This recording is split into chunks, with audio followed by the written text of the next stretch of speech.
It's just so small.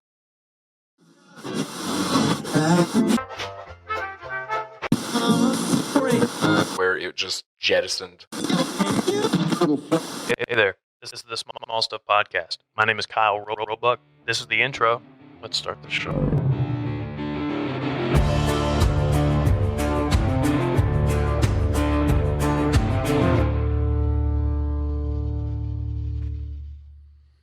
Hey everybody, welcome to the Small Stuff Podcast.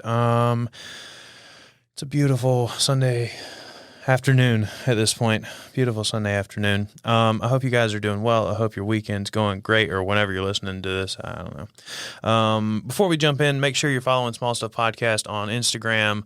Follow Small Stuff Media on Instagram. Follow Brighton. Follow me. All the links and everything will be in the description and the show notes. Make sure you subscribe to us on YouTube. We're on TikTok. We're all over the place. Everything's in the show notes and the description. Share the podcast with your friends. Let's jump in. Me and you must be two of the busiest people in Greenville. Yeah. Because this is attempt like 6. And you're more. Finally, yeah. We did kind of get together that one time, and I was just like, not today. Nah, not today. No, I wasn't in the best headspace to do an episode, but we're here. We got things a little different. If you're watching, I have Dontavious. By the way, it's Dontavious Chesson. Did I say that right? I don't ever actually said your last name, like, to you. You said it right. Okay, cool. It seems kind of hard to mess up, but you never know. People mess Could it be up. Chesson, you know? I don't know. Chesson. Dontavious Chesson, photographer here in Greenville. Mainly weddings is the kind of stuff you do? Weddings, typically? And corporate. Okay. Yeah. But yeah, I wanted to bring Dontavious on to talk about that. So what do you do? So primarily, I'm taking care of weddings, headshots, things along lines that. I have the random birthday shoots here and there, and trying to dive more so into video and setting up productions, and get a little bit away from photography. Not that I don't like it, but it's more money in it. Video? Yeah. That's what I thought. Also, yeah, I did think that, but lately my bread and butter's gone back to photography. It's so much easier to do photos. People's like, hey, come in, snap this, do a quick edit, call it a day. Video, it's like, hey, I want this video, but I don't know how I want it. Right. So yeah, it definitely is. It is easier. Oh yeah. Like photos are way easier. It just depends on what you're doing. Like photos can be just as annoying is probably not the right word, but challenging when it comes to just so everybody's clear. I don't find anyone annoying. It's just some projects are more challenging. Don't read into that if you've ever worked with me. Yeah, don't dig too deep. No, some projects are more challenging when it comes to like product photography is mainly like product. When you're dealing with a business who they have specific needs, they have specific wants, that can get tricky. Then that photo shoot is now as complicated as a video shoot, sometimes more so. Yes, especially if they did one before, or they have a certain style that's already on their website, or for their marketing, you got to try to match that style because they're no longer using that photographer or that company they did use for whatever reason that may be. So it makes it a whole lot trickier. Yeah, but I really enjoy it. I don't know. I enjoy working with businesses. Most people who work with me know that I do very little lifestyle photography, like weddings and engagement shoots and stuff like that. I don't do a whole lot of that these days. I'm pretty picky about what I do. Mm-hmm. Most of what I do is commercial work, video and photo now. Is that something that you started out wanting to do, or did you start out wanting to do weddings and stuff? When I first started, I wanted to do parties so I could find a girlfriend because okay. Everybody likes a man with a camera in his hands. Do they? Yeah. I'm pretty good at like being stealthy when I'm doing events and stuff. I think I am. The ninja. The Yeah. photo ninja. I really try to disappear. I don't want you to look at me. So what, you wear all black? Most of the time, yeah, I wear dark colors. And I just kind of like move around and pick my favorite like corners and shoot from there. Whip out a long lens. And just That's all I use. Oh man, yeah, That's really all I need use at events is a long lens. Mm. It's really, really rare for me to use a wide lens because I like to get people in the middle of a conversation while they're laughing or while they're saying something or while they're like, oh my God, like what? That kind of like expressions, emotion. Yeah, I want to see that. I don't want to see like when people look at my camera, I'm like, ugh, you ruined the shot. And I turn away and I go to someone else. Like, don't look at the cameraman. I never look at it. Yeah. And it got to the point where if I do an event or a party or something before it starts and everybody in there and they have a DJ, I'm like, hey, everybody, hey, I'm your friendly neighborhood photographer. You don't see me. If you see me pointing the camera at you, you don't see me. Yeah. Look away. Look. I want it to be natural as possible. Yeah, I feel like then you're going to get like fake candids though. Like people are going to be like, he's looking at us. He's looking at us. They're just like, laugh, do something funny. Yeah, it happens slap my shoulder. You know? Yeah. No, I still do like when people are like, hey, can we get a picture, like that kind of thing. You know, obviously then it's like, yeah, look here, smile, make this good. Oh yeah. But like if you like side eye the camera while you're in a conversation with somebody. Yeah. Anyway. So when did you get started in photography? I don't think I've ever talked to you about that. We've known each other for a few years, by the way. Yeah. I think we went to the same high school at the same time. I think you went North Pitt, right? I went to North Pitt, Rose, and South Central. Oh, you might. When did you leave North Pitt? 08, 09? Wait, what year did you graduate? 09. You graduated in 09? Oh, okay. So that's why I didn't remember you. I was sorry. That was a text from Brighton. Anyway, no, I was a freshman. Oh yeah. Yeah. I didn't know anybody who were seniors. Like my freshman year was very typical. Yeah. I was always the quiet one in the corner. Yeah, that was me. Oh, so yeah, we wouldn't have known each other. Yeah, no. Yeah.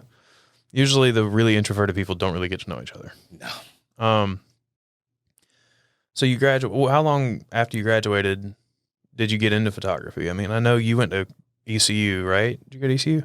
Pitt? Went to Pitt. Okay. So I went to Pitt for computer programming. Right. Like you're also an IT guy. Yes. Is what you would be labeled by most people. Yes. You're the IT guy. You show up and you reconnect the router. Or turn the computer off and on. Yeah. Yeah. So at what point did you move from like, I want to do that to I want to do, I mean, I know you're still doing both. But what made you go, I want to start doing photography? One of my friends, he had said, hey, could you help me out? After I got finished working on his computer, he had a wedding or event. I can't remember exactly what it was, but he needed help. It just so happened he had 2 cameras. So from there, I said, okay, let me get one. I'm very technical. I YouTubed a couple things, played with it, figured out how to work it. After it, I was like, okay, I like this. So from there, I went and bought a camera. And somebody's like, hey, I know you're a photographer. You're just starting, but we have an event coming up on Valentine's Day. So I literally went broke. I think I had $1.79 to my name going in there. Couldn't even give people change. I walked out of there with $1,729.73. Wait. Back up. Yes. 1, pull the mic a little closer to you. Okay. 2, this was this the first event? My very first event. This is the one that your friend needed help with? No, the one I did on my own. Okay. The one he needed help with, I didn't really make anything. I was just doing it as like a favor. And you were like, I like this. And went and bought a camera. Okay. And how did you? I'm sorry. I was worried about a camera angle for a second. I missed I remember. Valentine's Day is what this event was for. Yes. How did you get that? It was through. What was it? I think I had worked on a person's computer or something. I don't know exactly how they found me. Okay, so I actually didn't miss it. No, I didn't miss anything. No. Okay, cool. I was like, wait, I feel bad. I feel like I missed something. Oh, no.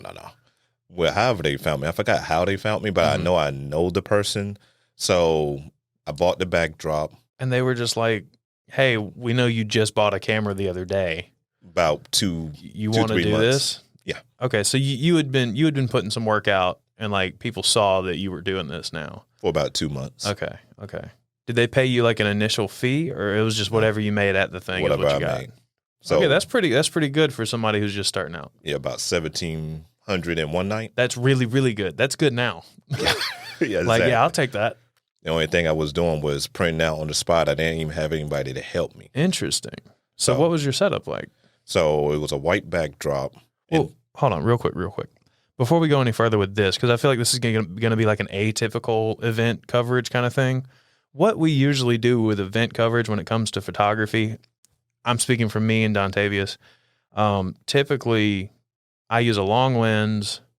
I just shoot like from the shadows, like what we described earlier. Like I'm kind of I call it like sniping people. Like I get you in the middle of a conversation before you know that I was even pointing the camera at you. Exactly. That's usually what I do. It sounds like you set up a backdrop and everything and did almost like a headshot thing, but not. It was like a photo booth.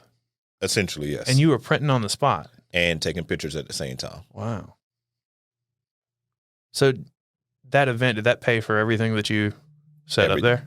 Everything. Did you make, this is a bit, it sounds like you had a lot going on there. Was that like, oh, sick, I made money? Or like, oh, cool, I broke even? No, it's sick, I made money. Okay, cool. Good. Yes. So how were you printing them out on the spot right there? Like, how did you figure all that out that soon? Very technical. That's right.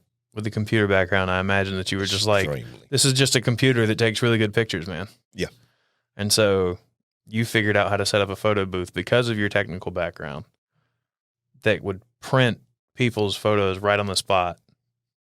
That's really cool. Yeah, Why don't you still do that? It's a headache. It is not. That sounds like a really cool party trick, man. Like a little you can see, make a now lot that of you're money. established, you are not only taking home what people are buying. Whatever company's putting on this event, like that's going to be an attractive thing. Like you could charge. I mean, it's a small fee, but like charge them $500 and go set that up. Yes, and still charge people. And that's for nothing. prints. Like that's a low price. Yes. And still, yeah, you should still do that. You could make it worth a while. But yes, I'll tell you what, I'll help you. We'll do it 50-50. Yeah, because I already had a printer and everything else. It just sits there. Yeah, I'll just do all the work. How about you let me take everything. I'll do it. And I'll give you 33%. And the only thing I have to do is just set up the job and I'll set up a job. I'm saying like you just let me use your equipment. I might could work that. Yeah. Anyway, we'll talk about that later. Coming to a Roebuck Visuals near you. Printing on the spot. Printing on the spot photo booths at events. That sounds cool. Oh yeah. Anyway, so at what point did you transition from like event stuff like that to weddings? About 2 years into doing it. Was your first wedding super stressful, or did you feel like you were pretty ready for it? My first wedding was very stressful. It was actually an older couple. They was in their 60s. Really? Yeah, they was together for like 30 years. I wouldn't find that stressful. It's very stressful. Were they difficult, or were they chill, or what? They was very difficult. They were. Yeah. Okay. If you listen to this, I'm not saying it. No. We don't know. It's an older couple. I mean, you've done like 30 of those. Lot. Yeah. Who knows who they are? Don't worry about it. Continue. So the main issue was typically women are very subconscious about themselves. So yeah. The older you get, the more apparent it is about how subconscious they are. So it's like I couldn't do anything right, in other words, and everything had to be perfect. And I gotcha. Why? Yeah. I've had a couple of those. Oh, yeah. I had somebody straight up tell me that they didn't like anything I did. This is after the shoot's already happened. Oof. I delivered everything, and in the nicest way I possibly could, and I mean that, really the nicest way I could. I told him that nobody had ever said that to me. Oof. I don't remember exactly what I said, but basically I was like, yo, I don't know what to tell you. No one's ever said that to me. I don't know what your problem is. Like, How did they respond to that? This is how this is what my work looks like. Like, I apologize. Basically, I was like, I apologize if I didn't make it clear that this is what I was going to do. Mm-hmm. Like, but I was under the impression that you had looked at my work and knew my style. Yeah. So that was fun. That's the most difficult client I've had to deal with, which is a blessing because they were actually cool. Like, they were like, we didn't mean to insult you. Sorry. They understood. Yeah, I've never had a bad wedding experience. I have. I think I've been to one of yours. No, I was worse than that. How many? I've worked 2 for you? 1, 2? 2. You did 2. Yeah, there was one at Ironwood. Rock Springs. That thing. Yeah. And the other one was a last minute one you helped me with. Yeah, something at Moon. No, not Moon. What is it? Starlight. Yeah. Yeah. Anyway, so the one at Rock Springs, and by the way, you do a lot of weddings at Rock Springs. The one at Rock Springs I didn't really see a whole lot of that. It was just like there was a bit of a meltdown point. Yes, it was. Which I think is typical. Like that's not like unheard of at a wedding. Like there's a lot going on. It's stressful. It's understandable. Mm-hmm. Some people, they want it to be perfect, and some people are like, bro, it's not going to be. We're cool with that. It's fine. And whatever you want, it's your day. Go about it. It's just know you might break down at just some a couple point of in the times. day. So what's the worst one you've had? So was it directed at you? Yes. Ooh. Did you? Yes. Go ahead. Tell the story. I was like, did you leave? Tell the story. You want the long version or the short version? We got time. Got time. Yeah. So me and my friend, she taught me a lot about photography, and it was Is your friend Tim Bowser? Is that who you're talking about? Okay, I thought so. Yeah, he's very good. Yeah, we can shout him out. It's okay. Just make sure don't know the rules and all. Hey, you can just pay me later. It's fine. Oh, gotcha. Sponsorship. Gotcha. Yeah. We had 2 weddings, one on a Saturday and one on a Sunday. And the one on Saturday was in Philadelphia. The one on Sunday was in Atlanta. No, sir. Yeah, it was. Nope.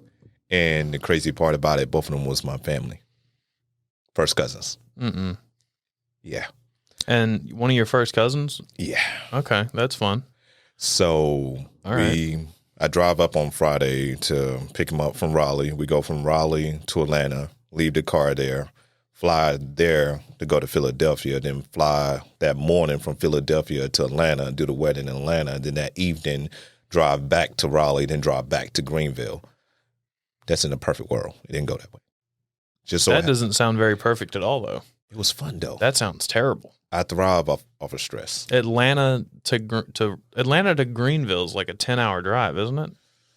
7? Just about. It's about 7. 7, but like with stops and stuff. Yes. Yeah. So just so happened it was a blizzard in Philly. Yes. It went from, we're going to get there in time to we don't know how we're going to get there to we'll rent you some equipment and just get you up here because we had to check all our bags to we get into D.C.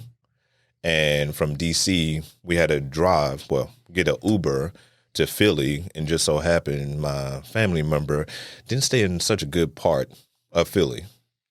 So we were sitting outside in the snow, in the blizzard, and with about $30,000 worth of equipment. Okay, so wait, back up real quick. You flew from Atlanta to Philly. Yes. But when you were going to fly from Atlanta to Philly, there was like there's a snowstorm in Philly. You can't fly out yet? No. Okay. At what point were you able to actually fly to Philly? I wasn't. We had to fly to D.C. and then drive to Philly. Okay. Got an Uber to Philly. I think we skipped over that. No, we didn't? Oh, my bad. I just talk fast. My bad, man. All right. No. You're cool. You're cool. I missed the Uber part. Yeah, so we caught an Uber. And when we caught the Uber, I think it was like a 2-3 hour drive or something like that. It was ridiculous. I fell asleep. Tim stayed woke. Thank God he did, because we probably would have ended up somewhere with all that equipment. Mm-hmm. Pretty bad. So when we get to Philly, we're sitting outside for about 20, 30 minutes, and my family member is still nowhere to be found. So we had to catch another Uber to a hotel. Then my family member, fiance, we finally got in contact with her. She's like, well, here's the hotel information. Here's your room. We're thinking like, okay, the worst of it is over. By the way, you haven't shot a lot of first cousin weddings. You've only shot 2 of them. Yes. So. Oh, I've already talked about this. Okay, cool. Times, I was just like, just so you know. Oh, no. You cool? They're going to know who they are. Oh. All right. All right, cool. Oh, yeah. So from there, my phone's ringing.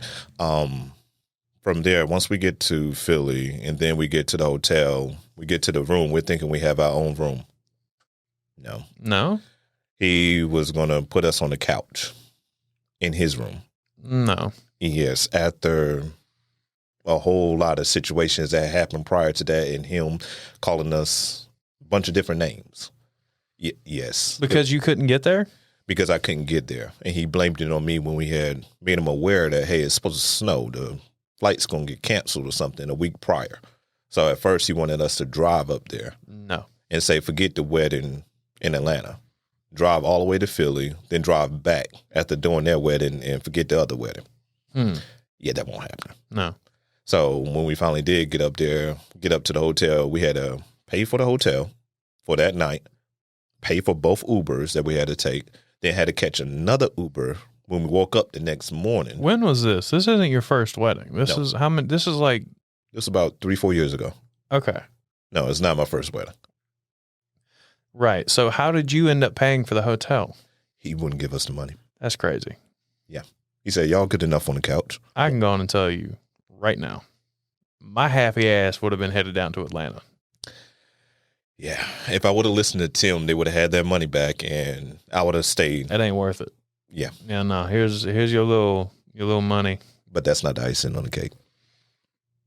I don't want no more cake. It's a juicy cake, though. That's man. not. It's a thick cake. All right. As the cake continues to bake. From there, the next morning we wake up, we do the wedding. He's apologetic and hungover at this point. Oh, was he drunk? Yes. Is that why he was being a dick? Oh, no. He's like that, period. Oh. Without the liquor. Just icing on the cake.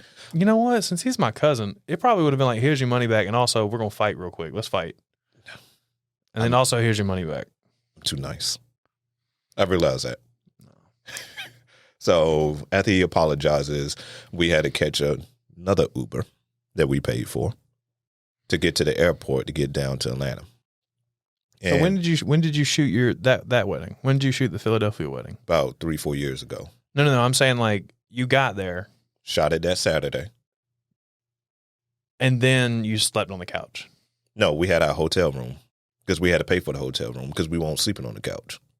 Okay, but then you got there, you shot the wedding, and then you stayed in the hotel room. I'm just trying to keep my timeline together. No, it's fine. That night when we got there, Friday night, Saturday, you might as well Saturday because it was about 1-2 o'clock. We actually got to Philly and got to the hotel. Got the hotel room, stayed in there, had to get it for 2 nights because we had to leave our equipment in there on Saturday because, checkout time is usually 11 o'clock. Right. So we got it for that night that we got there, got it for that day to leave our equipment there.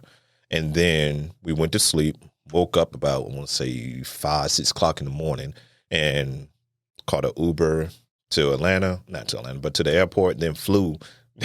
Yeah, that would have been something.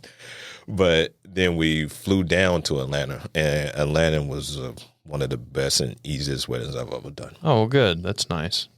Yeah. Running on like 4 hours of sleep, it sounded like. Barely, because we barely slept because we had to make sure we had everything intact. And, yeah, the thing about it, we did photo and video. No.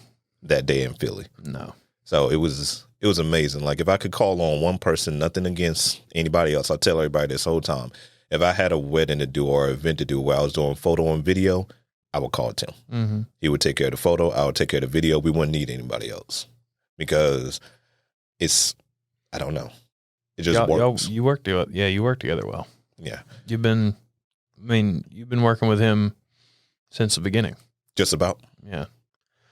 But that's not the worst part about this whole situation. Wait, what? There's more? There's more. Okay. So the one in Atlanta, that cousin left a review, gave me a tip, took care of half of what I had to pay in Philly. Wow. Yeah.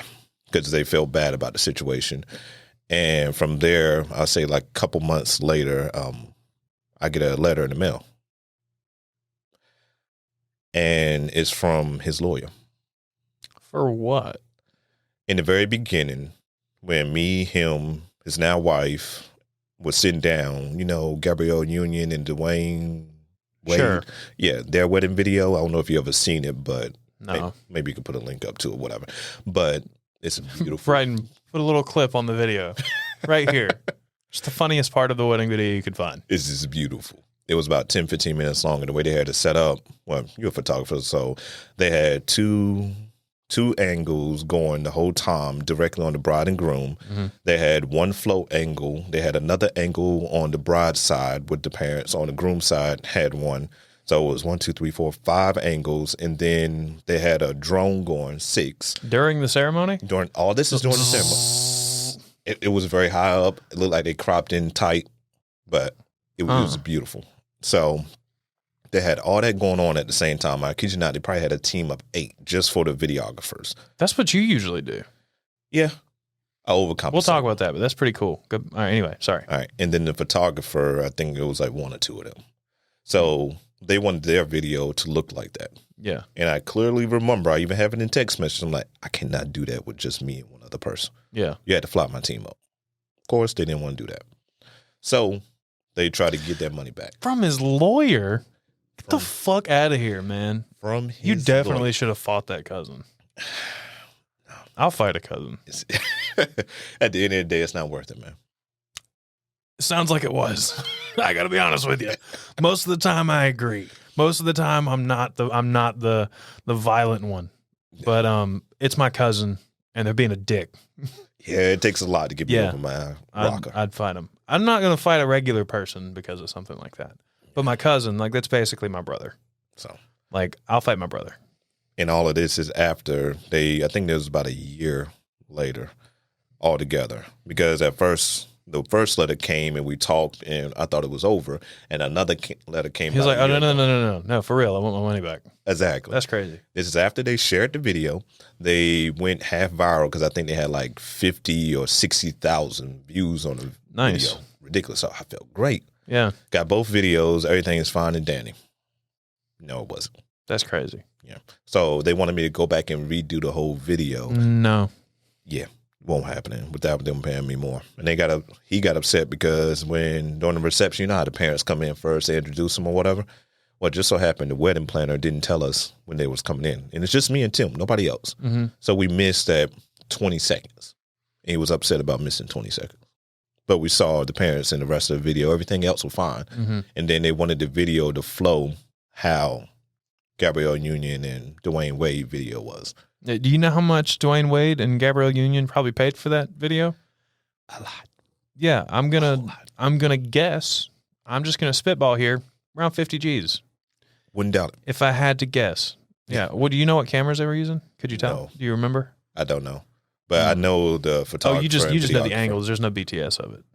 No. Okay. I looked at all the angles they had in the video. When was it? It's been a while.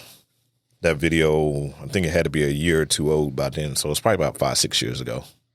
Were red cameras around then? Yeah, red had been around for a long while. But the videographer don't look like they use red. You could tell when somebody used equipment. What does that mean? Their persona, their work, and the way they carry themselves. You could tell what kind of equipment somebody uses. Really? Yes. If I look at a video. Do tell. No. Yeah. Like, I know you can tell a lot of times when you look at a video. You can. I still haven't been able to pinpoint what it is, but there is a difference. Yes. There's always a difference between a cinema camera and, like, I can shoot the same picture profile with my R5, same lens, same focal length, same everything. I can shoot C-Log, 4K, everything, 24 frames a second, whatever, on my R5 and shoot the exact same thing on a cinema Canon camera, same picture profile, and the cinema camera is going to look better. I have no idea why. Color science. The colors look the same to me. It's all about the color science and the way the sensor is. I think it's got something to do with the sensor size. That's the only thing I can't put my finger on. because your Canon. Sorry if you're camera not is a camera full nerd. This is an episode like a photography nerd or a camera nerd or whatever. Yeah. I mean, this might be really interesting to you, but if you don't like learning random shit, this is probably a boring episode. But Yeah, just anyway, no, that's why I really want a cinema camera, but I'm like, why? I don't. Why not? Because I don't. It's the kind of stuff I do. It's not required at the moment. Like I don't see a significant bump in value. The thing about it is you don't get equipment or you don't get a camera when you start getting the clients. You get the camera first. Because it's been many times, like I always tell people when I have my big camera with me, I never leave it in the car. I always if I go out for ice cream, I got it in the car, I bring it in. And you wouldn't imagine how many clients I get just from them seeing that. Just because you're walking around flexing with your Black Magic cinema camera? Yes. It's like, are you here to shoot a commercial for Simply Natural? No, I just don't leave my camera in the car. No. Why? You need a video? You need something? Exactly. Yeah, that's crazy. I've gotten so many clients, and then some. Does anybody just give you a weird look because all the time? Because they're like, wait, you're just carrying that around? Yeah, like a boombox. Yeah, yeah, that's funny. I had a couple businesses, I would not state their name, where they was like, "Hey, you can't bring that in here." I'm like, "It's not on. I take the battery off and leave the battery in the car." But if I'm not leaving this in my car, dog. Yeah. And I break down. I'm like, I'm gonna give you a rough example of how much all this costs. Send this on me in your parking lot, I'm in your establishment. If anything happens to this while it's in my car, and I told you I wanted to leave it in here, you told me to take insurance. It out. It is your insurance, not mine. And after that, I don't hear nothing else. That's funny. That's hilarious that it's that serious. Yes. Wow. Yeah, no, I just leave my shit in my car. Oh no. You're brave. But no. If it's like if I'm going in a store or something, like I'm not worried about it. Like I keep my eyes on it. I mean, if it's my laptop or something super obvious, most of the time my camera bag is just my camera bag though. Like it just looks like a book bag. See, the bad thing about it, I spent all that money on that camera. I don't have a camera bag for it. You should get one. You should get one that just looks like a book bag so you can just put it in your car. I need a very big book bag. You drive it. Doesn't that Tesla come with like a machine gun or something that pops out the hood? I'm thinking about installing. Doesn't it have like a nice security system or something like that? Like an armed guard jumps out dressed like Elon Musk? Oh no. I talked to him. I tweet him and see if I can get that. Holding not a flamethrower? And not a flamethrower. Get away!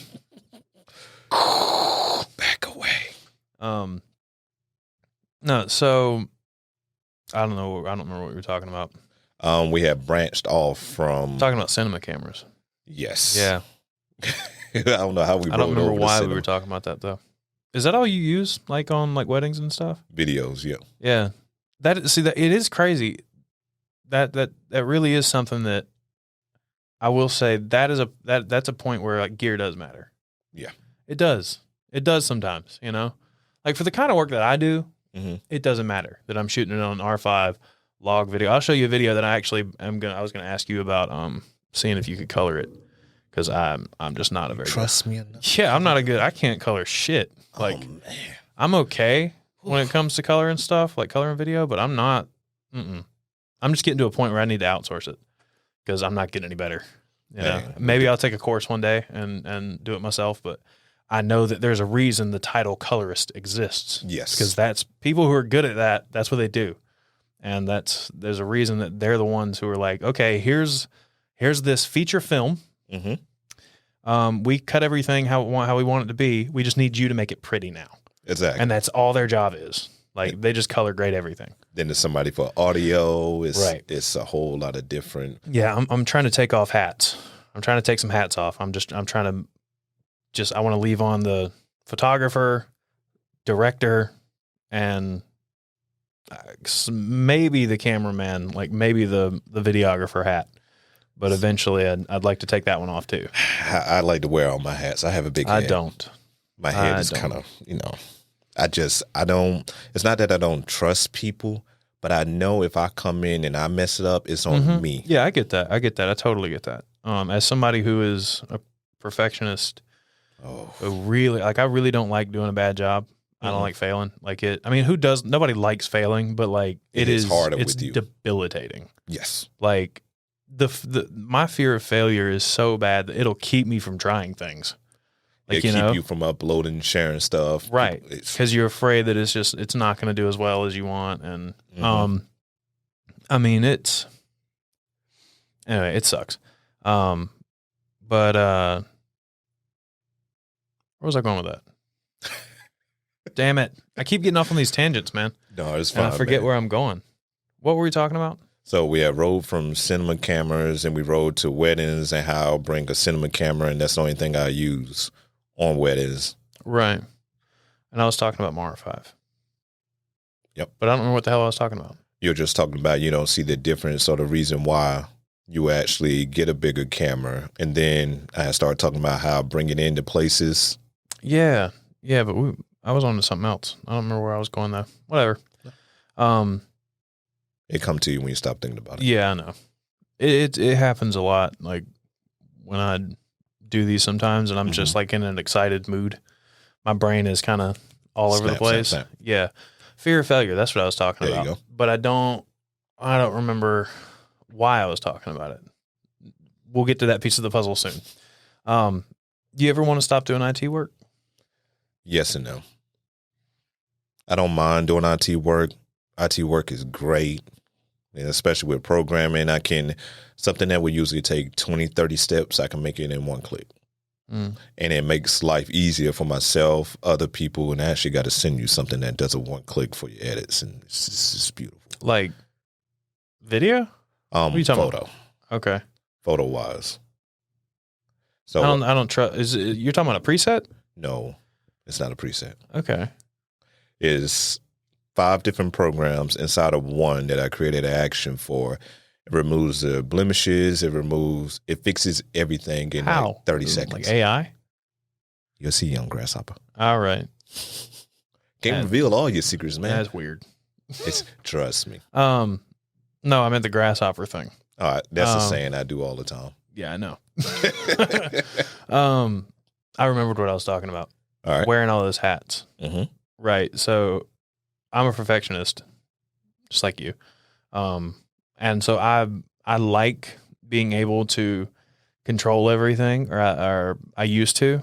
Mm-hmm. But now working in the circles that I'm in, like working with the people that I work with all the time, I see how much better life is when you delegate and you pass responsibility, not pass responsibility, but you're taking this thing that needs to be done and trusting it to someone else to do it.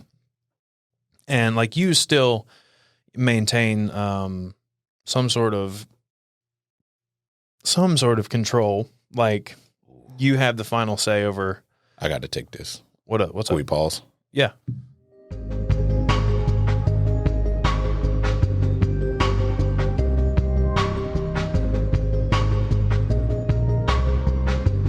All right, and we're back. Whoa, whoops, hit the mic there. We had a little break there. Dontavious had to run. Was it yesterday? Yes. Yesterday.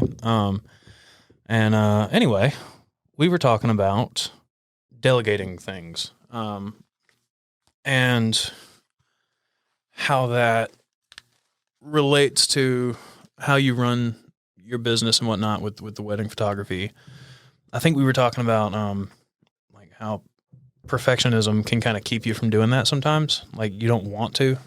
Yeah, you try to wear every hat. Yeah, and that can get very, very tiring. But we talked about your cousin's wedding, that whole fiasco.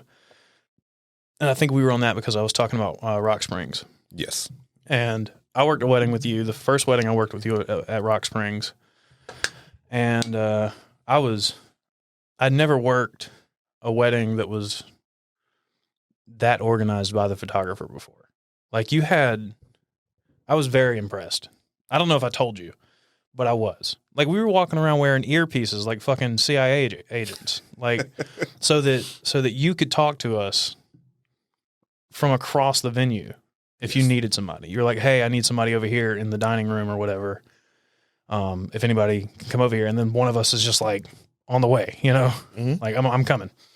And but you'd have, I think that day I was one of like 6 other people that you had working this wedding. Yes. And it was, I think you do it. How do you do it? Because I know that day you do it was like different people came in for different parts of the day. Yes. So the way everything is set up, if I'm booked for photo and video, for video, I have 2 to 3 people, more than likely 3. For photo, I have 2 people. And then I have a floater. Typically, my floater is somebody that doesn't know anything about photography or videography. They just want to get out the house for the weekend or something. So there, if we forget anything or if the client needs something, they need a brush, they need something to drink. An assistant. Essentially, it's an assistant, yeah. But I hate that term. I got to figure out another term. Assistant just sounds so... You're assisting me. Yeah. Assistant sound. I think, look, in my personal opinion, assistant sounds better than floater. Yeah. Assistant, you've got a title. Like, I'm here to do a job. I'm here to assist. But it sounds like you downplaying. Like no. This is a photographer. This is my assistant. Okay. My assistant grabs things for me because I can't always do it. Maybe I put executive assistant in front of it. Yeah. Make it sound a little bit, add a little spice on it. Yeah, a little something. Yeah. But their whole job is just to basically make sure we don't forget anything. And I have a bad habit, and you probably noticed it. I would sit something down, walk away, go do something else. They're right behind me, picking it up, making sure I don't forget something, making sure everything stays in order. Mm-hmm. And then lately I've added a creative director to it. So if I come to a wedding, I'm doing photo and video, I might have 7 or 8 people. So what's your creative director doing? If you're not there, I would assume you would be the creative director. Yes, and that's what I call myself. Like if you look at my email signature, it's creative director, owner. You know, because I mean I do all that. I'm a one man show at this point. Mm-hmm. So what responsibilities do you give to that person if you're there? So I classify myself as the director and the producer. The creative director is setting up the set, setting up the scenes. Mm-hmm. They see stuff that I don't see because I'm a very technical person instead of very creative. Like, let's say a whole set where they wanted flowers, they wanted a wine cooler, or they wanted just stuff placed in certain areas. They would tell me that, and I'll be like a deer in headlights. But my creative director can put all of that into one and set up the scene. Then me being the director and producer, I come in with the lighting, the audio. I know how to do all of that with my technical side. And I'm also shooting it. Okay. So when you go to shoot a wedding, you're kind of treating it like, my heartburn has been like trying to murder me lately. I got to get a hold on that. Yes. Anyway. So you're treating a wedding like a fucking production, like whole production. Yes. For anything really. Mm-hmm. That's cool. Yeah, because you never know where, if you upload that video somewhere, it can bring more clientele, which typically it does. And like you said, with the walkie-talkies, even the venues I worked at, I'd convince them to get walkie-talkies because I come in there, I'm like, hey, I know you're not on my team, but you're the coordinator or you're doing everything the day of, and I want you to have a walkie. So if you need one of us or something change at the last second, instead of you trying to find us, page yourself on walkie. Somebody is going to hear you. Right. Yeah. As soon as I saw, so coming up in the photography industry in Greenville, I shadowed a bunch of people, like to start out with. One of them was Chad Winstead. Chad Winstead, photo and video. I think he still does video. But Chad Winstead photo, great photographer, amazing wedding photographer. I worked with him to learn off-camera flash and stuff. Mm-hmm. And by the time I shot with you, I knew what I was doing at that point. Yeah. And you were he opened my eyes to like what you can really do with flash and lighting and stuff. You opened my eyes to what you can do as a team, like with a team around you. Things become a lot easier. Yes. It's way less stressful. It's more people. You'd think it'd be more stressful, but if you get like trustworthy, creative, good shooters, you know, who are there to help this happen. Yeah. You know, you can get a lot accomplished with less stress. Yes. And you don't really lose any money. No. Because you build a client. Right. Yeah. That's something I eventually want to do, is have like a team, you know, Whether it's people that like I'm going to call you when I need you, or hey, you're just here. You know, I pay you to be here and be ready to shoot when we get a call. Exactly. Kind of thing. I don't know if that'll ever happen, but hey, you just gotta. How my mom used to say, you gotta manifest it. Right. What I mean is, I don't know if. I mean, maybe I'll be busy enough to where I actually need to do that. I just don't know if that'll happen here, like in Greenville. I just don't know if there's enough for me to find that necessary. You know what I mean? Yeah. Like we were talking earlier, I was saying something about the whole racing sim rig I want to, get into, and you said you could buy a camera for whatever, and I was like, but I don't need a camera. Like I've got like what I have is fine. Like it works great. It's like more than fine. It's I mean, I shot commercials and stuff with what I've got, and so I don't need to upgrade anything right now. And that's what I'm saying. Like unless it's absolutely necessary, I don't know that I'll ever need to do that need to hire anybody full time, know, or multiple camera people, If I was to hire somebody full time, it'd probably be an editor or somebody to manage my books. Yeah, that's probably where I'll go first, is an editor. I've got Brighton for the podcast. He works at Stumpy's though, like as assistant manager. I don't even know what Stumpy's is. The Hatchet House. Nope. You throw axes at targets. You still lost me. It's pretty cool. You should go. Where's it at? Downtown, Dickinson. Okay. Do you know where Luna Pizza Cafe is? Emporium, Pitt Street. Pitt Street. So if you leave Pitt Street, take a right and walk down the sidewalk until you kind of go onto that other road right there. Stumpy's is all the way at the end before you kind of run out of businesses. Gotcha. Yeah.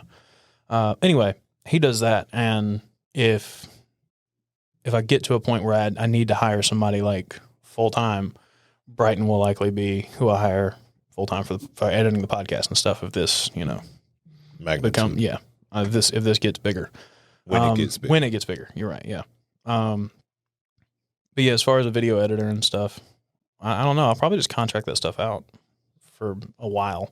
I'm just getting to that point now. Yeah, find like a consistent contractor so all of your footage will look the same. Yeah. So do you want to keep doing weddings? Is that what you want to do? I wouldn't mind if I keep doing weddings, let's say 5 years from now, it'll probably strictly be video. Just because I'm an introvert, so I can express myself better with video more so than I can with photo. What do you mean? So my point of view is kind of different from a lot of people.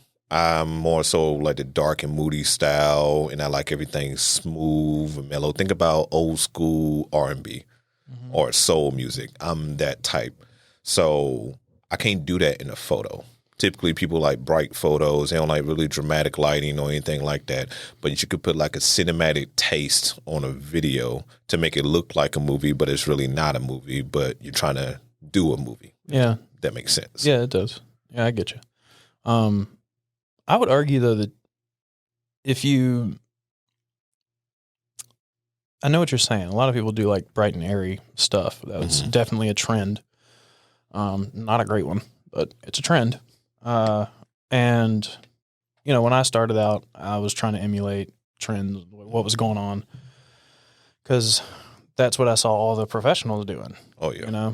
And then I got into more commercial photography and product photography and stuff like that. And I'm like, no, people like to see the sky. Like, that doesn't have to be, it doesn't have to be a white backdrop, and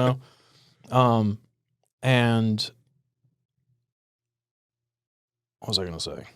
Shit. See, I'm doing it again. Yeah, it's no problem. Damn it. I keep I got a point, but I can't remember what it is. Anyway.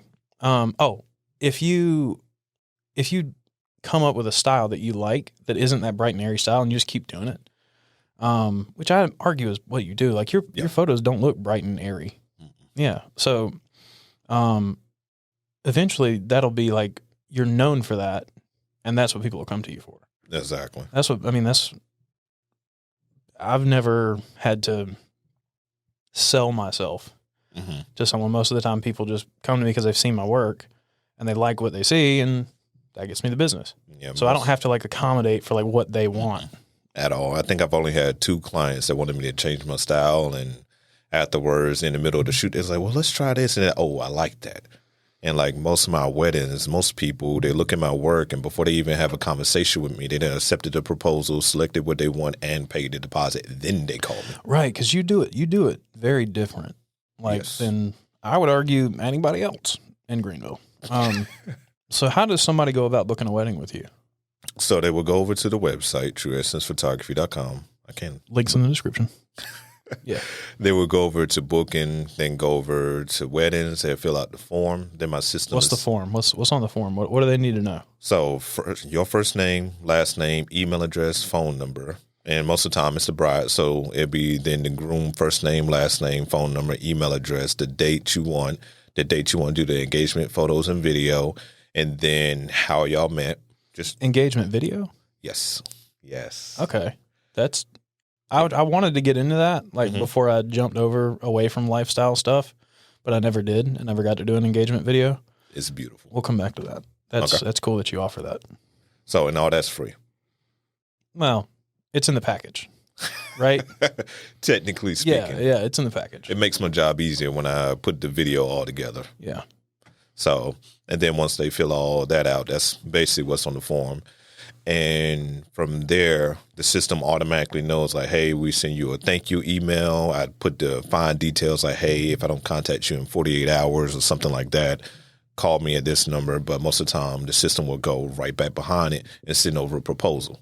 And the proposal is broken down with if you just want the ceremony, if you just want the reception, if you want the full day for photo, then same thing with video. And then under it, you get 100 photos for a certain price, 200 for a certain price, unlimited photos for a certain price. You get a 2 to 3 minute video, a 30-second video, a minute video, 5 to 20 minute video, sheesh, full coverage video, and then just a ceremony video, just a reception video. I break it down. Wow. So there's a whole lot more options on video than photo. I could see how that would be nice for you, like having that option. Because let's say somebody hires you to shoot the whole day, because that's kind of all you do, right? Yes. Can they book you for like a few hours? They could book me for ceremony only, reception only, or all day. I was going to say, if somebody books you for the whole ceremony, you go and shoot the whole ceremony, you're already paid for that, but they only want the ceremony photos and video, then you're like, sick. Yeah. I don't have to edit all this other stuff. Exactly. Right. It's there if they want to come back and purchase it, though. Exactly. That's smart. I hold the video for 5 to 7 years, and I hold the photo for 10 years. Wow. So anytime I've actually had somebody come back 3 years after doing their wedding, one of my first 50 weddings, and came back, got some more photos. That's cool. And it's very smart. We were talking before that, before we came back on, that you're definitely more of a business person. Yes. Like, which is very clear in the way that you just outlined all that stuff. And I think Haley Manning is also that way. Me and her have talked about it. She enjoys the business side of things. I fucking hate it. It's the worst. I hate it so much. I wish that I knew more about it. And when I go to try to learn about it, I'm like, this is boring, man. Like, I just can't stay engaged with it. Hey, I need a business manager one day. If anybody's out there and you want to work for cheap, like you need something to put on your resume, I got you. Yeah. Yeah, just don't judge me, because your boy is not a business person. So if something is out of line, it's probably just because I don't know it. And I'm not creative, so. I would argue that you are. Compared to some of the stuff I've seen you do and others do, I'm not creative. Well, I appreciate that. I think there's a spectrum to it, you know? Like you, for instance, you're definitely more business oriented with it, which is, it makes it easier on you to hire a creative director during the day, like during a wedding day or whatever, because you don't have to, that part of your brain that isn't quite as robust as the business part, you can kind of shut that down and pass that to someone else. I need to do the opposite. I need somebody to keep me straight. Like, cause I'll get like that boat shoot that I just showed you. there were points in that day where like I had to tell them, I was like, hey, look, if you guys are ready to move on, just tell me, because I will overshoot. Like I will shoot and shoot and shoot and shoot because I like the way something looks and I want to get it right. Yeah. You know, but if it's time to move on, I probably got it in the first try. I just want to make it, you know, Be a perfectionist. as good as I possibly can. Yes. So that's my problem is I need someone to aim me. Like you aim me in the right direction and I'm good. You know, I can pull some stuff off. But so we got away from we were talking about you maybe moving away from weddings. Yes. Maybe. Moving away from the photo side. Just doing video. Yes. So, and that's because you feel like you can do more, you can put more of yourself into the videos than you can the photo and satisfy clients. Yes. Your wedding videos are very, very clean. You're definitely like, that's why I asked you to color that video. Like, because your footage looks great, you know? Just for anybody who doesn't know, when you shoot video on a professional level, more times than not, you're going to be shooting it in what's called a log profile in your camera, which is a very flat color profile. So if you see a log video clip and a non-log video clip, just what you call a Rec 709 video clip, there's a whole lot more. It looks normal. Like it looks like what the world looks like. Yes. It's very saturated, very contrasty, the normal one. The log one is super flat. So you can see everything in the shadows. You can also see the clouds though. And again, for people who aren't camera people, when we walk outside with our eyeballs, we can see a little squirrel under our car, under a shadow, and we can immediately look up and see clouds in the sky because our eyes have a really, really wide dynamic range. It's just ridiculous. Cameras don't have that. Could you imagine if a camera did though? Yeah, they would take all the money. Yes. All the money. All the money. It would be no other brands. Yeah. But no camera has dynamic range as good as our eyeballs. But we can get really close with log footage. I think Ari and Red, is Ari, then Red, and then other brands. That's the closest to getting that. Those are cinema cameras. Yes. I don't think you can't even buy RE cameras, can you? You can only rent them. I think so. You can buy a Red, but not all. You guys want to know how much it is to rent a fucking RE Alexa? It's like $30,000. Just to rent it. Just to rent it for like a day. It doesn't come with nothing. It doesn't come with anything. A little square. If you're shooting film, it's even more expensive because now you have to buy like a shit ton of film, and film isn't cheap either. Yeah, and you can't just go back and delete or cut something. It's like it's a whole roll. It's not digital. People who shoot full movies, like, have you ever seen No Country for Old Men? No.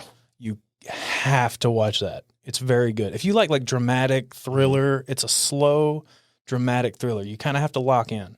Okay. You have to sit down and be like, I'm going to watch this movie. It's not like sit there, be on your phone a little bit. You need to sit down and make it a point. I'm going to watch this. Do not disturb. Because there are times where it's like, this is kind of slow. But if you pay attention, it's a beautiful movie. Okay. That was shot on film. If I'm not mistaken, I'm pretty positive that movie was shot on film. I think it was Deakins. Roger Deakins? Yes. I think it's him. I love his work. And he, so they shot that whole thing on film, and that's like a 2.5 hour long movie. God. I think. It might be a little longer. I might be overshooting it a little bit. How much money they spent on film? Just film. Just the mess ups. Thousands, and thousands. God. Had to be. I watched a breakdown of it at one point, like how much they would have spent on the film. I can't remember what the number was, but it was a lot.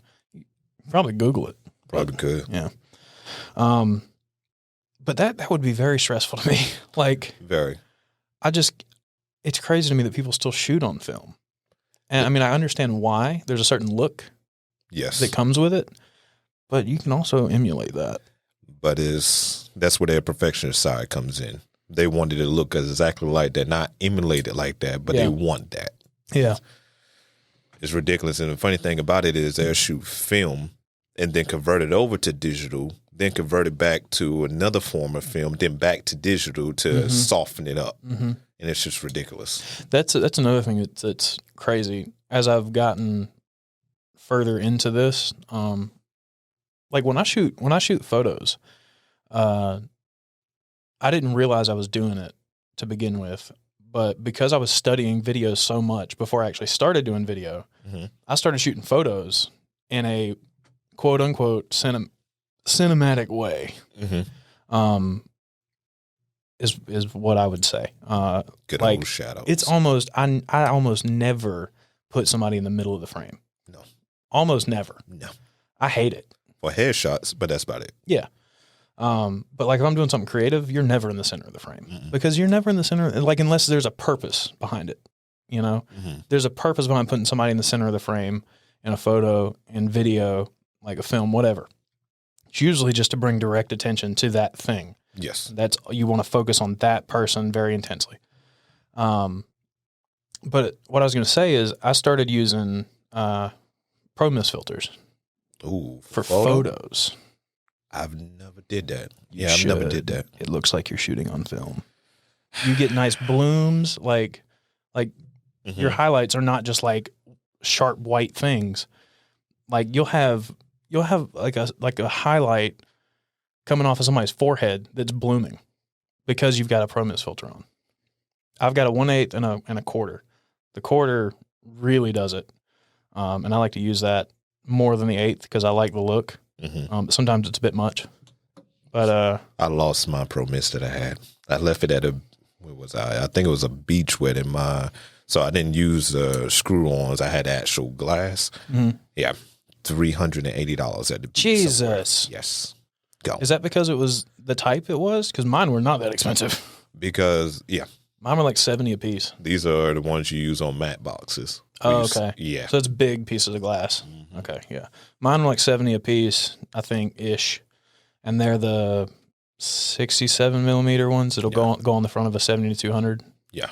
That standard size. If I was to get another screw on, I would get a 87 or 82, whatever the biggest size is, and I get like step up rings. I should probably do that. I want one for I don't have one for my wide, my 16 to 35. Mm-hmm. And so when I switch to that, if I'm in the middle of a shoot, I mean, it's kind of cool because the wide shots look super crispy compared to everything else, but that's not really what I want. What I was getting at is I realized, getting further into doing that kind of stuff, that if you watch a movie, it's not crispy. No. Ever. Ever. And when they are, it looks weird. Mm-hmm. What was that movie with Will Smith? It was shot in 60 frames recently. It was like his clone. Oh, that one. Gemini Man. Yes.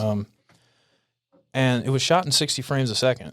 It just looked and weird. It's so there's like no motion blur. None. Because it's super, super high frame rate. And because you're shooting I would imagine because you're shooting a high frame rate, you don't have to shoot at 120 shutter, like 1/120. But it looks so crispy. It looks like they did. And because of that, it looks weird. Sometimes they shoot double that. They shoot like 250, 400. Yeah, it's ridiculous. Yeah.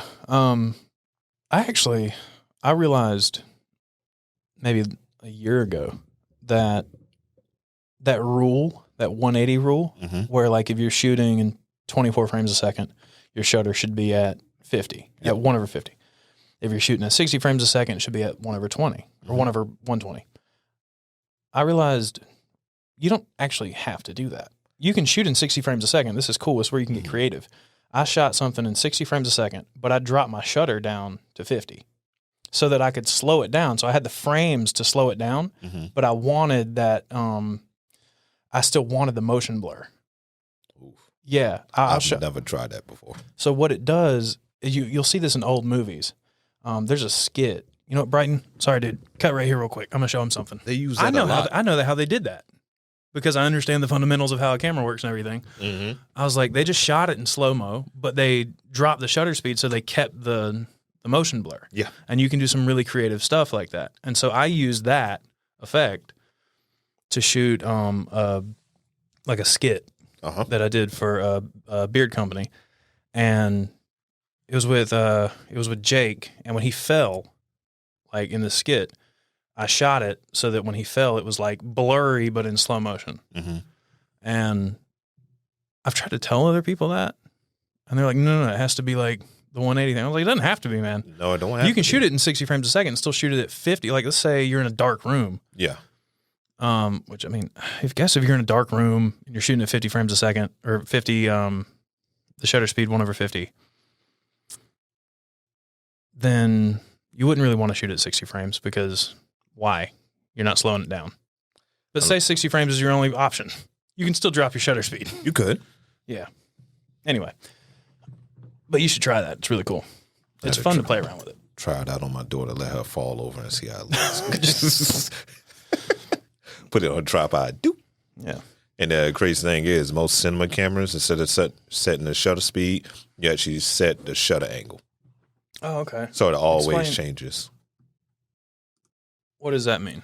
I don't know much about. I haven't delved deep into like cinema cameras and stuff, just because it's a lot and not something I'm trying to get into at the moment. So with the whole cinema camera, when I know the Blackmagics, the Reds, and I think the FX3 and all of them do it too. Instead of, you know how you go 1/50, 1/60, 1/, whatever you want to do. And then if you change your frames per second, your shutter speed doesn't automatically change. You got to go in there. If you forget, you're going to do the effect that you did before if you're shooting at 60 frames a second at 50. Right. But with the shutter angle in cinema cameras, you set that, it automatically changes the angle. You don't have to worry about it. How does that work? So if you change your frames per second, the shutter speed changes to match it. Yes. Can you go in and manually make it not do that? You can, no, it's always going to do that depending on your shutter angle. You could go in and change it to 180 degree, 220 degree. Oh, I see. That's what you mean by shutter angle. Okay, so if you set it to 180 and you set your frame rate to 60 frames a second, it's gonna put your shutter speed at 1/20 or 1/120. Yes. Okay. Automatically, so you don't have to forget about it. We've probably lost a lot of people who aren't who don't understand this shit. They fast forwarding right now. Yeah, but no, I think I explained it well enough earlier. Like the fundamentals of there's we're gonna get very we could get into like fundamentals of photography and stuff now. Why not? We're this deep.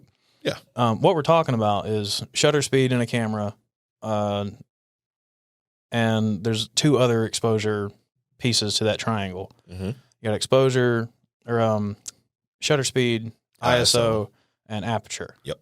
All of those determine how much light are coming into your camera. Yes. So if your shutter speed is really low, you're letting in a lot of light. If you're letting in too much light and you don't want to up your shutter speed, you can close your aperture down. But then you're showing more in the background. Yeah, but now a lot of things are in focus. It's a balance thing. And then ISO, you can jack your ISO up if you need more light. But then you show more noise. But then you're showing noise that by noise we mean grain. Yeah, basically. Think about old school movies. Yeah, watch like The Godfather and look in the shadows. Like look in the shadows of The Godfather, and that footage looks like shit. It doesn't look good. People don't pay attention. They don't care. It's a story, man. Yeah, and I'm sure it looked better back in the day, when it wasn't digitized. But now it's digitized, and so the shadows are like you can see all that. They're like pixelated now. Like they're like blotchy because I guess the computer's just trying to figure out what the hell I don't know. Yeah. I don't know what I'm talking about. Trying to fix itself. Yeah. But the way I break down the shutter speed to people is when you wave around your hand and you take a picture with your phone, it's blurry. Your shutter speed is low because it's probably compensating for the room lighting. Yeah. So if it's dark in the room, it's going to drop your shutter speed. So you need to be completely still. And with your ISO, of course, grain, and aperture, I tell people, think about portrait mode. So when we whip out one of our cameras, let's say a 135, 1.4, and people's like, oh, the background's all blurry. That's portrait mode. I'm 135 means 135 millimeters. It's a telephoto lens. It's like a telescope. Yes. And then 1.4, he means 1.4 aperture. That's as low as your aperture will go. And that's a pretty wide aperture that lets in a lot of light. Yes, it does.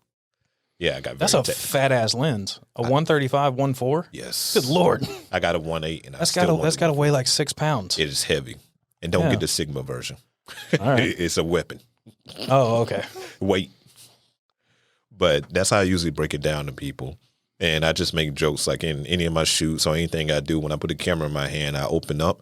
So I crack corny jokes. And if somebody say, okay, I want portrait mode. I'm like, no. I'm going to show you portrait mode on steroids. I got you. And they look at it. They laugh. They become more friendly. And they just discover a new person that they never knew, because most people that come to me, they never been in front of a camera. They never seen people walking around, like you said, with walkies and big cameras. And I'm carrying around my cinema camera like it's a pocket camera. Mm-hmm. So, and it just makes people comfortable. That's my whole goal. Do you like being in front of a camera? I don't mind. Don't bother me at all. Mm. Yeah, I don't know. I don't do a whole lot of. I enjoy it sometimes, but I don't do a whole lot of it just because mainly I don't really need it. I'll have photos of me done if I need them. Like I had someone at Catch Erica at Catch did some photos of me for some article, and I was uncomfortable to start out with until I don't know, stopped caring. Yeah.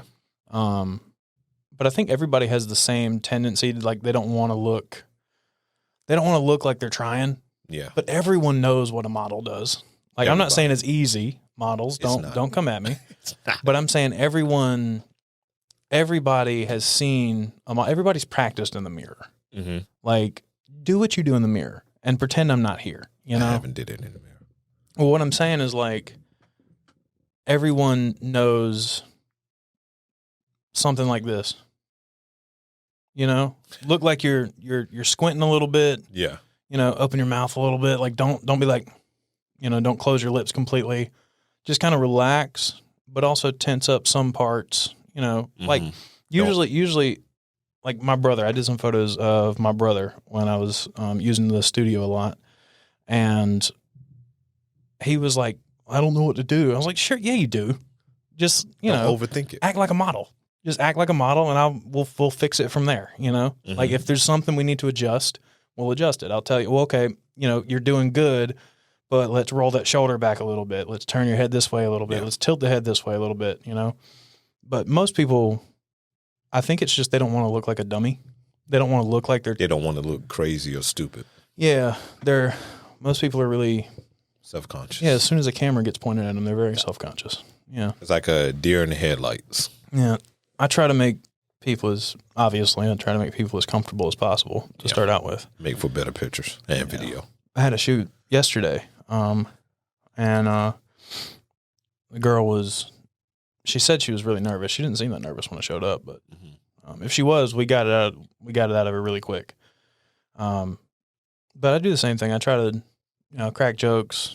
I just, most of the time, if I'm looking for a laugh, I just tell people to fake laugh. And eventually they'll actually laugh because it's weird. Yeah. And that always comes out looking good. But I've never had good luck with that. It never gets better. So after that, I'm like, no, that ain't working. Then I continue on snapping. I'm like, do this.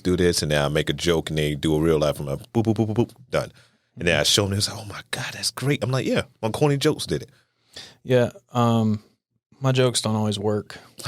They don't always go over. I have a very specific sense of humor. Oh.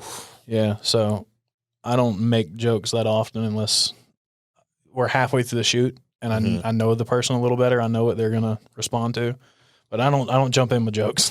Oh, I jump in head first. I'm on the phone talking to you about a shoot, and I'm making jokes. You come in the door, I'm making jokes.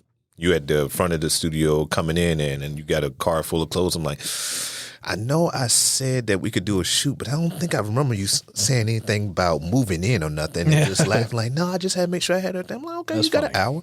Like, if you can change into 26 different outfits in an hour, more power to you. So then they open up right from the door. Do you ever want to get into like commercial work or anything? Yes. Like, what are you interested in? More so documentary commercial work. On the side of that, like, let's say if a company want to say, hey, this is how we was founded, this is what we're made of, and I follow that company around for a month or two and comprise something into a whole documentary film of them. I would want to do something like that. Or like commercials for smaller businesses that really can't afford the big budget, but they still get big budget video. So like I had a bunch of companies where I've done stuff for them and didn't charge them nothing. And I've gotten so much clientele off of it. It might not have been more commercial work, but it's been like weddings or it's been like birthday shoots or just graduation shoots. And it's just beautiful. So I think about it as like an angel on my side. I was like, hey, you did that for them. I'm going to pass you these 3. Yeah. That's what a lot of people starting out. I was one of them. I got to a point where I didn't want to do. I was like, I'm not doing shit for free. Mm-hmm. Not a damn thing. And I mean, I'll be honest with you, I ain't doing shit for free now. But that's because I can do that now. Mm-hmm. You know, I don't have to do things for free now. I'm not saying that in a cocky way. It's just like, I don't have to. Your back name then, for itself. Yeah, but back then, it was, I needed work. Mm-hmm. And doing something small for somebody for free, you got to think about that as like an investment. Yeah. Like if you don't have a lot of work to show, then people aren't gonna. Why are they gonna come to you? Exactly. You know. So sometimes you do have to do stuff for free or for cheap, so that you can just get the work done and show like, hey, I do have experience shooting this sort of stuff. Here's this ad I did for this restaurant. Mm-hmm. You know, here's this. You know, they don't have to know you did it for free. Exactly. Definitely don't tell them you did it for free. But yeah, I mean, it's a smart move for somebody like starting out, and it's not a bad thing to do. Like I'll do, so I might not shoot for free, but occasionally, like Joy Soup Kitchen. Yeah. I gave them a very large print for their dining room. Uh-huh. They asked me, they wanted to order it from me. I ordered it, gave it to them, was like, don't worry about it. There you go. Because they were still having to pay to have it framed and everything. Yeah. So stuff like that. And that's come back to me, you know. All the free work I did when the pandemic started. Mm-hmm. I did a lot of free shoots for restaurants around here. And I'm going to say that I attribute like 90% of where I'm at now Mm-hmm. to those. Because off those shoots, I got the job of National Geographic that I did in 2020. So that's why I can't get into the restaurants and all. You grabbing all of them up. No. I tell people all the time, man, there's plenty around here to go around. Like, which is like when I hear prices from other photographers, like me, you, Chad, Haley, we're all like in the same boat. Like along with other photographers who are around here who do this on a professional level, we're all price wise, we're in the same like area. Yes. Which means we're not competing with our prices. We're competing with our looks. And I wouldn't even call it competing. It's just like you have a certain look, you have a certain thing you do, I have a certain thing I do. You know, we're in different departments. Exactly. You know? But when I hear about somebody who's doing similar work for like $200, I'm like, bro, you're down killing the rest of us. Yes. Like that's just not cool, you know. And it's not like I'm saying that as in I want more money. Mm-hmm. You know, it's not like we charge what we charge because we're just like greedy. We charge what we charge because that's what it costs. And that's what we're worth. Right. All the knowledge and equipment we done bought, the insurance, everything. Right. Somebody out there who knows what they're doing, who's maybe they don't realize they're undercutting. Because I'll be honest with you, people don't talk about how much they charge around here. No. They just don't. It's like almost even a taboo. amongst photographers, it's strange to talk about for some reason. You know? Like, I'll tell you. It's an ego thing. It's scared of being undercutted and stealing clients, and it's right. I don't understand it. Yeah, I think you're right. You're afraid that if you say your price to another photographer, they're going to go, okay, well now I know that I need to charge under that. And it's like, no, we're not going to do that. Exactly. Like, there's plenty to go around in Greenville. Do you know how many photographers are in Greenville? A lot. God, yes, a lot. And those of us who are working on a professional level, we got plenty of work, dog. Yeah. Like last week, I thought I was going to die. Like I had way too much going on. And there's like 7 other that I know of people who are priced where I'm priced, who do similar style work at the same level. You know, it just depends on what a person is looking for as to who they're going to go with. Exactly. And, yeah, I just want to get out of, we should start a group. Just one big group. Yeah. Like where people like actually talk about this stuff, you know, Like, and aren't afraid of it. Like, it's not rude, man. Like, we can all help each other out. Yeah, maybe one of your podcasts could be you bring on 3-4 other photographers and you just sit back like a forum type thing.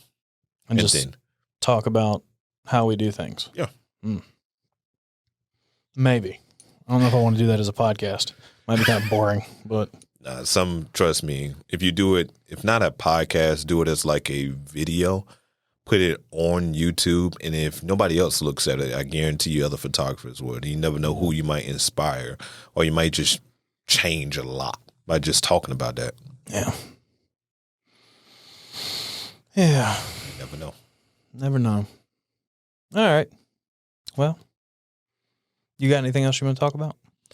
You want to talk about the reason why? Oh, the reason why. Since we were talking about documentaries for a second there? Yeah. You want to throw that out there for a second? Yeah, I need to give you a call about that because I need help. I tried doing it on my own, and it's just not that easy. All right, well, we'll talk about it. All right. So the reason why, it actually started with my mom. She had came to me one day, and we were just sitting down eating ice cream. We love ice cream, side note. And she was like, well, what is the reason you became a photographer? And I had to sit there and think about it. And I'm like, at first it was because of the Valentine's thing, how much money I made. I'm like, oh, I can make money in this. Mm-hmm. And then it just became, I got to get out the house because during the pandemic, as an example, some people were complaining about sitting in the house for a week or 2 weeks and not seeing nobody. I could sit in the house all year and not see that one person and be fine. Mm-hmm. So it helped me get out and everything else. And before I knew it, we was talking for like an hour or two just on my reason why. And a lot of people try to figure out, why does this person do this or why does that person do that? And how did they get there and what inspired them? And people, even with bad records, I did an episode where somebody, to the point he's a felon, but now he's about $1 millionaire.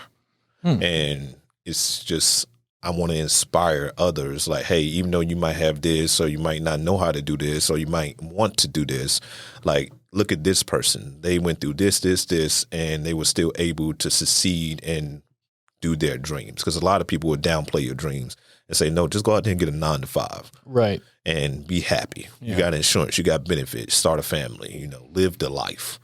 When you got others like, no, I'm going out here, I'm going to try to sell this and sell that, and I'm going to start my business. And I'm not going to listen to them people. Those are people I want to speak to inspire the people that's getting talked down on. Mm-hmm. So that's what the reason why is. It's kind of what I do here, but mine is not as selfless. I didn't start it like, I want to inspire people. I was just like, I just want to talk to people who know what they're doing, like who are doing their own thing and learn from them. So it's the same concept. Yeah, but it's for me. It's not really for anybody else. I guess it's advertising for the businesses that come on. Yeah. That's a lot of what I bring on is just business owners. Like, and it's just, most business owners are interesting people. Like, they're interesting to talk to. They're usually pretty cool, But yeah, that's cool. So I know you were shooting that. Weren't you shooting that with like Netflix parameters? Is that the right word? Like you were looking up like what all these streaming services require. Yes. For something to be on them. Like you have to shoot it on this kind of camera. You have to shoot it. You got a black balancing camera. It got to be a certain temperature with the lighting and everything. And like every time you go to a different scene or if the temperature in the room changes by, I think, 5-10 degrees, you got to black balance your camera again. Temperature is color temperature, by the way. No. You're talking about room temperature. Room temperature. Yes. That's strange. Yes, because your sensor reacts to all of that. Okay. So it's a bunch of requirements. And I was shooting, it's not like, I talked to Netflix and Netflix like, okay, you got to do this, and we'll take your video. I haven't spoke to Netflix or Hulu or nobody else. I shot it as though maybe this will blow up. Exactly. And then I already have it. It's already ready. Here you go. Preparing for rain. There you go. Yeah. Luck is when opportunity meets preparation. Who said that? Nipsey Hussle. That's where I know it from. It's probably somebody else, but I know it from a Nipsey Hussle song. Like that sound very familiar. Yeah. That's why I know. I don't know who said it originally. It might have been Nipsey Hussle. I'm gonna say I doubt it though. You never know. I don't know, but I'm pretty sure it's an old saying. But I heard it in one of his songs. I was like, oh shit, that's That's nice. Yeah, luck is when opportunity meets preparation. Mm. Yeah. So prepare for rain. Exactly. That's from oh, what is it? Not Remember the Titans. It was some like Christian-based movie company did a football movie. I don't remember what it's called. Is that the one where it was Sandra Bullock and No, that's Blindside. Yeah. Okay. It's something. It's much smaller. It's some company out of Georgia. Some like a church in Georgia. Started making movies. Flywheel was the first one they made, and when you watch it, you're like, "Oh, this looks homemade." Mm-hmm. But it's a good it's like wow, like you did a good job, for a church who was making a movie. Like, damn. But the next one they made, God, what was it called? I'll have to look it up and I'll tell you. But when you stop thinking the preparing for rain thing came from that too. Like it's just like prepare for good things. Mm-hmm. Just prepare for good things to happen, and they'll happen. Exactly. Or you'll be ready when they do. It's like as long as you make sure your ducks are in a row, mm-hmm. when things come along and come down the road to you, you'll be ready to tackle them. You're not going to be scrambling, hoping that you get it. You're like, I know I'm going to. Exactly. I got this job because I know that I'm prepared for it. Same thing that I'm preaching to you about these cinema cameras and all. I can rent a cinema camera. Or call me. I don't have to buy one. Yeah. Like, I can just call you. I can just rent you for the day. Yeah, like hey, can you come and shoot for me? I'm going to be the creative director. Like, yeah, just pass me the hard drive. I got DaVinci Resolve. I got you. Yeah. All right, man. Well, thank you for coming back and finishing this up. Sorry about that. No, you're good. You're good. I wasn't worried about it at all. Yeah, I was like, hey, here's some lunch money. No, dude, you're fine. Yeah. But I appreciate you coming back and talking. This was nice. This was interesting. This is probably because I know you, but we never really talked about business stuff, I guess. Mm-hmm. This was very cool. This was interesting. Very intriguing. Yeah. I was going to say eye-opening. In certain areas of a conversation. Anyway, so where can people find you? So everywhere you look, whether it's Twitter, Facebook, Google+, Pinterest, look up True Essence Photography. That's TRUE space ESSENCE space photography. Because sometimes some people put it all together for some reason. And it's www.trueessencephotography.com. That's with 2 E's. I didn't put the E in True and E in Essence all together. So I know it's long, but it's worth it when you can go there.